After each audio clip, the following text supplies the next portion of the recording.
Hey guys, I'm Jody. And I'm Justin. And we're going to bring you our perspective in a 3-mini review video. And we're going to be reviewing Kingdomino Origins, the Castles of Burgundy Special Edition, And LIBERTALIA. And 2 of the 3 games are review copies, this one and this one. So thank you so much, publishers, for sending it. And this bad boy we backed, because we had to. So we're going to give our thoughts on all 3, starting with Kingdomino Origins. In Kingdomino Origins, help expand your tribe by bringing fire to your different regions using erupted lava. Gather together your natural resources, mammoths, fish, flint, and mushrooms, to recruit fearless cavemen to grow your tribe and hunting territory. So this game has 3 different modes in it. You have the base game, which is Discovery, then you have a Totem mode, and then you have a Tribe mode. So the basic mode is basically connecting dominoes into a 5x5 territory. Unless you're playing a 2-player game, then it is a 7x7 territory. Yep, so you are connecting the similar landscapes to each other, and you are trying to make your territory actually be a 5x5 and not accidentally plan incorrectly and have a couple missing spots because someone isn't good at spatial things. So, but yeah, you're essentially just putting the dominoes together, trying to create light pieces touching each other and creating a larger territory of a certain type of piece. So on your turn, you're going to be first placing out your domino, and then you're going to choose a new domino.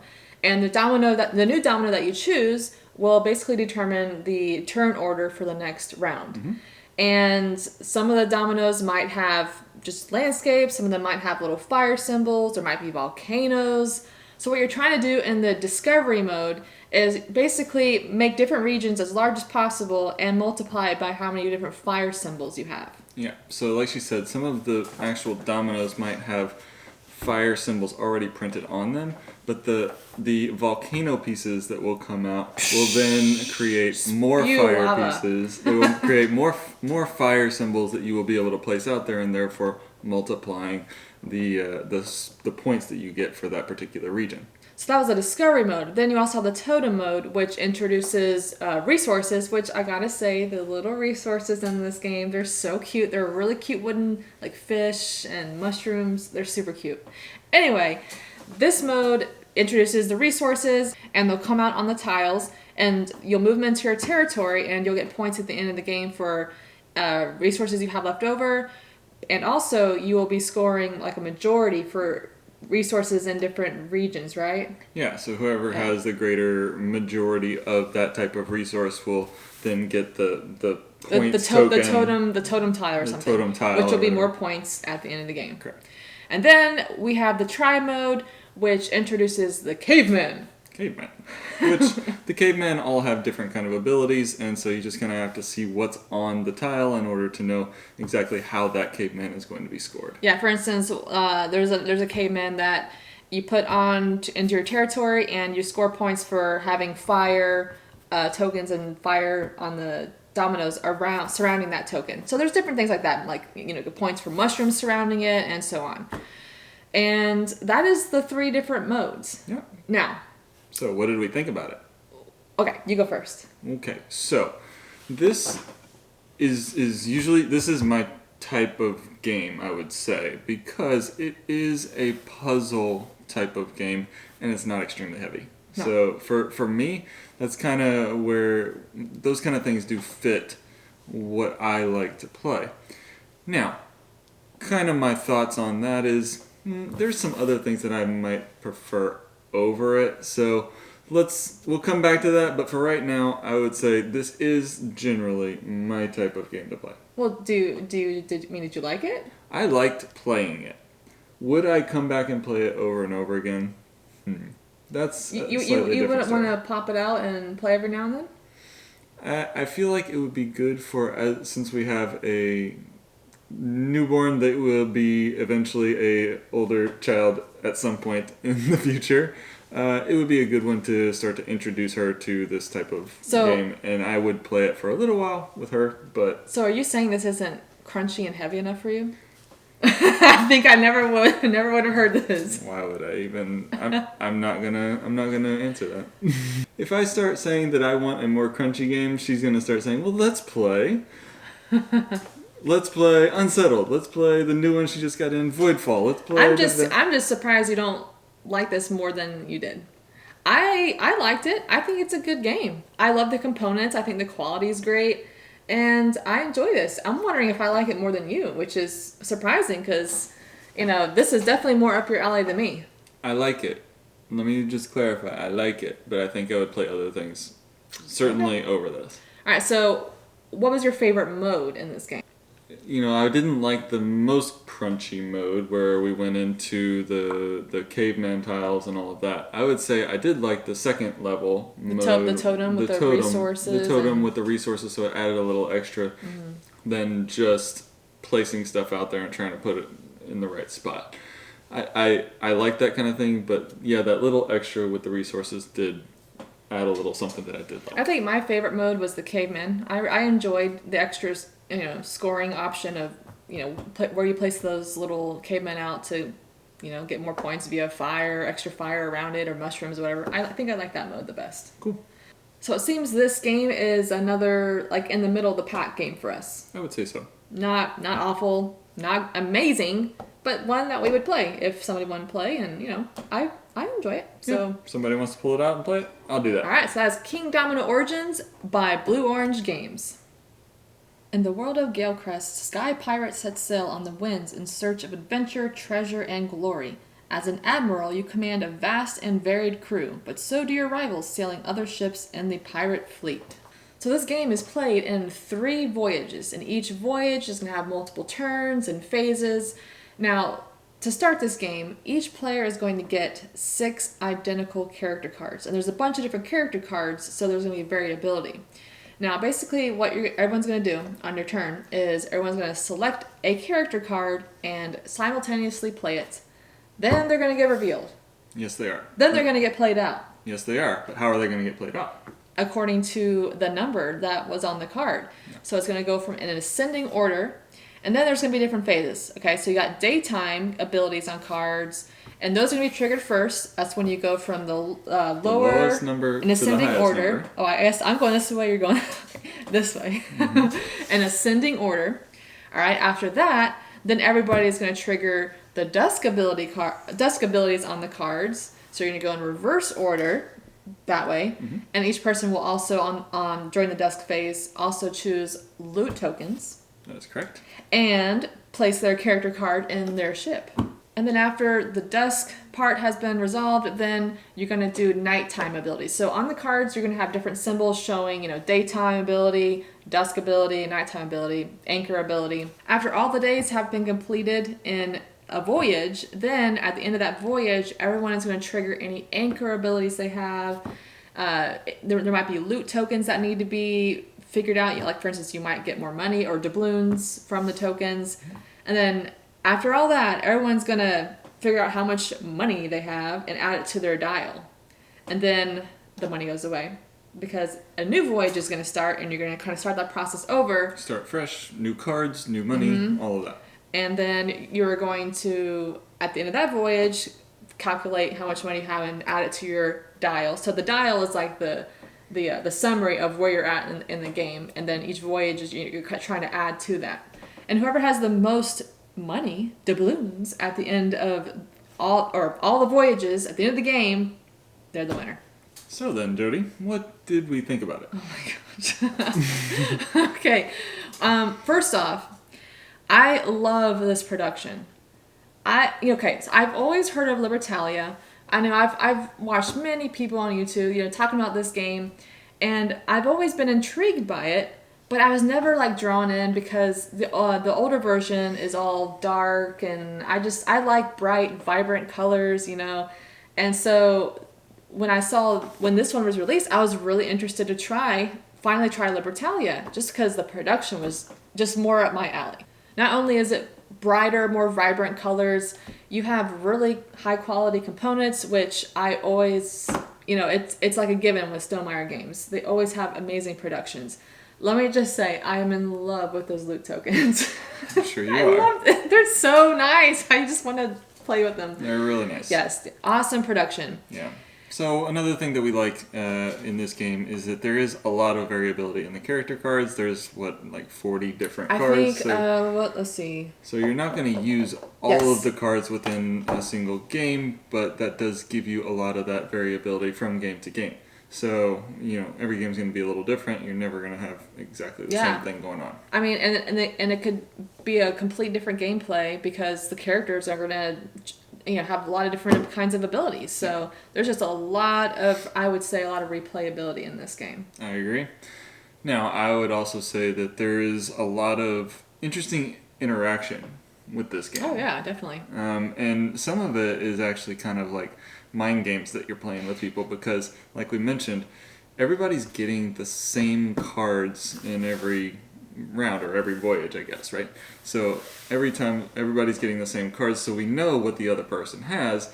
We just don't know when they're gonna play it, and so there's kind of this thought process of okay, I'm gonna play this card, but wait, he's probably gonna play that, and his reputation is better than mine, so he's gonna get to perform his ability before me.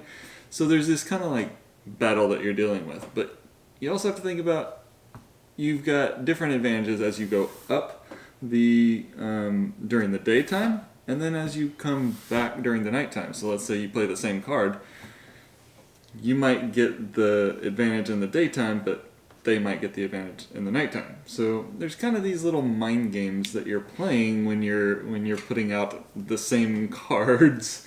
And you like that. You like that in games. That part to me is kind of what's he thinking? I think I can outwit this guy. Yeah, I'm not so much a mind game person. Every time we have those scenarios, you always like those games way more than me. I love that. And you're good at them because you just like trying to figure out what other people are gonna do. Yeah. And I think you said you weren't a huge fan of pirate themes. Yeah, this kind of pirates. To me, nobody's gonna ever get me to watch the Pirates of the Caribbean, and I don't really love pirate themed games either. So it's just to me, pirate theme. I'm not the biggest pirate theme game, but I wanted to try this because I loved the way this looks. So we only got to play this game at a 2-player and 3-player count. We never were able to do a 4, 5, or 6. But we definitely did enjoy it more on, with more players. So I feel like we would probably even like it more with a 4-player or 5-player. It just kind of gives that. I don't know about a 6. I don't know how that would be, but it wouldn't be too bad because you're all simultaneously playing the card. Yeah, it's simultaneous play, so it wouldn't take more time. I don't think it would be a lot more time. Maybe some because people have to think a little bit, but.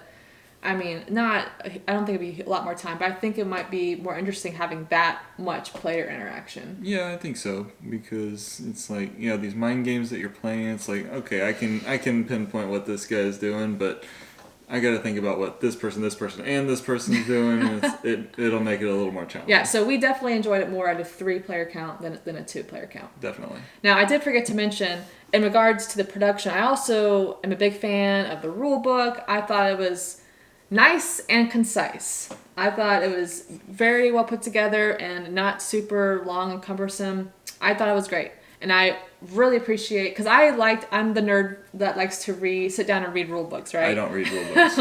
And I just really appreciate well put together rule books, and this is one of them. Okay, so overall, what is your thought about this game? Do you like it? Didn't like it? Where are you at? So I think for me, this is another kind of middle of the road type of a game. I'm not going to go reaching for it, for sure. It was an interesting, kind of different kind of style of play than anything else that we've really kind of played. Again, me and the pirate theme, not so fond of, so I'm certainly not going to be reaching for it for the theme. But in general, I felt like the gameplay itself was it's okay, but I'm not... Like what? It's okay. But I don't know, it didn't strike me a whole lot. So I think I'm in the same boat.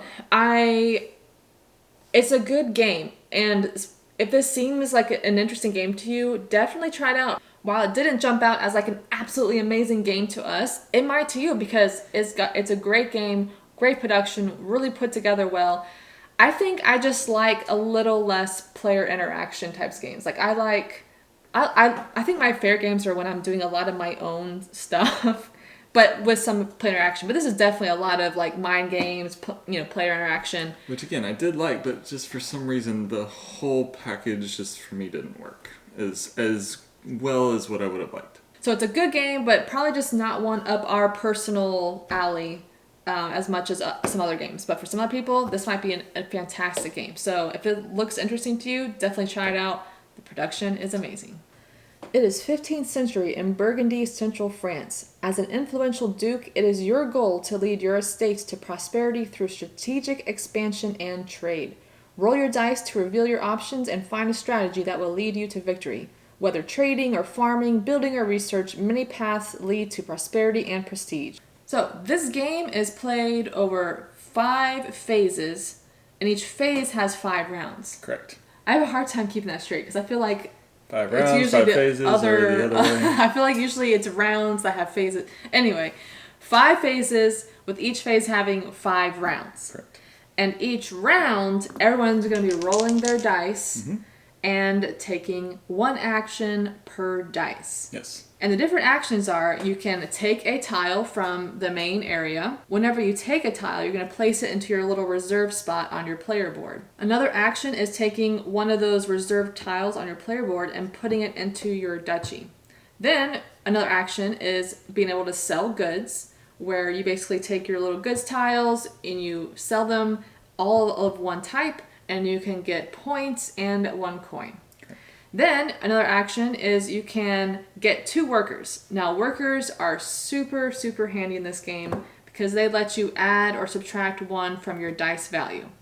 So basically you're trying to fill out your duchy, just expand it and place different tiles in different regions and get points that way. And there's a lot of different kinds of tiles. Yeah, and you'll see where those tiles go within your duchy because that's actually built into the player mats, the player boards, where those pieces are supposed to go. Yeah, by the color, and then there's also dice values on each of the spots because you have to use the number on one of your dice to place that tile out in that zone, so it has to match the color of the tile and the number of the dice. Correct.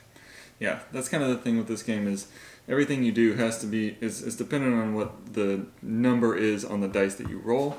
And then, of course, you've got your workers that we talked about earlier really that handy. can make the numbers on those dice actually change. So that's why we were saying that having workers and being able to get workers is actually really, really helpful.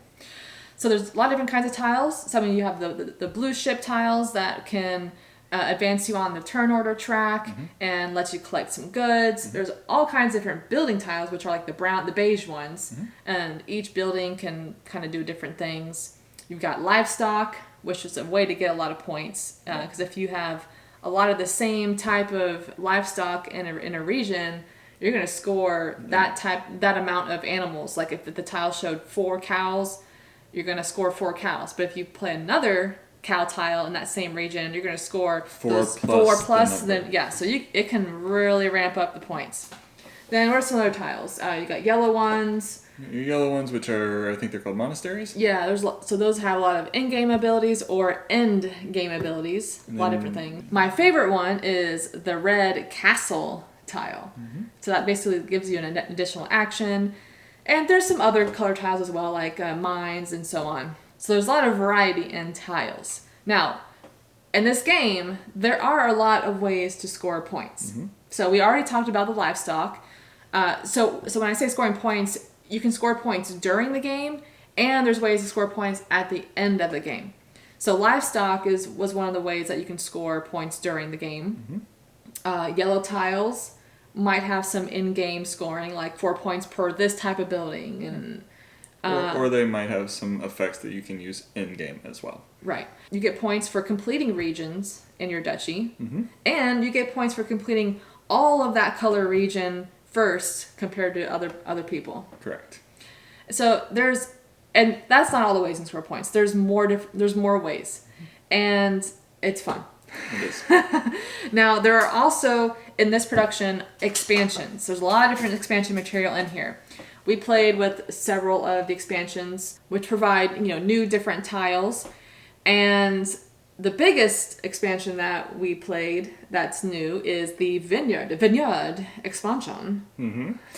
So the Vineyard was actually really, really cool because you've got this whole separate kind of part where you can then start taking actions to take tiles from there, and those tiles are actually kind of double hexes, I guess. Yeah, they're like vines. Yeah, they're vines of grapes, essentially, and you're going to be placing those in your vineyard, and you're trying to connect grapes of the same color and create, sections like that. But as you place those in your vineyard, you're also getting bonuses as you're placing them. Oh, So I love really, getting really those cool. bonuses. They're just so nice. And then that at the end of the game can provide you all kinds of crazy points. Because if you play it right and you get lots of connections and build out stuff, you can get a ton of points off the vineyard. Yes. And I failed to do that in the last game, but Dave, our friend, he absolutely crushed it in the vineyard. Yeah, he scored a buttload of points. Yeah. So that's an overview of the game. So our thoughts. Boom. So this is certainly an A+ game. No. A plus plus plus plus. Okay. 4 pluses after the A, just so you know. And of course, we backed this partially because we knew it was going to be an incredible production, and they did not disappoint at all. Guys, this production is absolutely amazing. I mean, you got actual castle miniatures. They're really, really cool. We got them with the kind of wash on them that made them look kind of rustic, but super, super cool. Super cool to see those castles just sitting in the middle of your duchy. Yeah, and new graphics. I mean, it's just vibrant. We also got the game mat, which we typically don't do tons of mats, but we got the game mat because it looked cool, and it's actually it's more vibrant in color. Yeah, if you set this game up next to the old version of Castles of Burgundy, you will see it's quite a big difference. Yeah, it's night and day. Like, I always loved Castles of Burgundy, but I just never pulled it out because it was just blah. And, as we know, I like good-looking games. And it was just hard for me to pull it out. But now, man, we played this, like, over and over and over again because we both love this game, and the production is just amazing. We did get the acrylic tiles, which is just outstanding. The bags in this game are like super high quality, nice leather ones. Yeah, guys, if you guys like Castles of Burgundy, it's worth it. This is outstanding. And for me, Castles of Burgundy, for me, when we first played it years ago, was like, okay, it's cool, it's fine. I certainly didn't want to play it because of how it looked, and I was still kind of a new gamer at the time. I was just like, that's too much to set up, too much to do, too much.